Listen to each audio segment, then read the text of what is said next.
Wakil Gubernur Aceh Fadlullah menerima silaturahmi pengurus masyarakat ekonomi syariah Aceh di ruang kerjanya di kantor Gubernur Aceh pada Kamis 24 April 2025.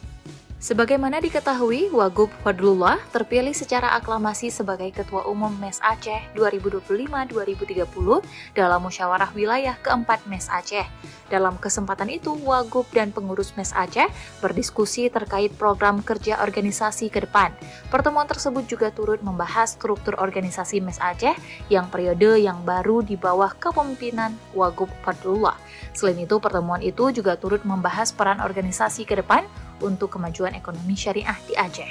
Fadlullah mengatakan, insya Allah dengan kebersamaan kita, maka kita bisa memberikan kontribusi terbaik untuk Aceh lewat organisasi masyarakat ekonomi syariah.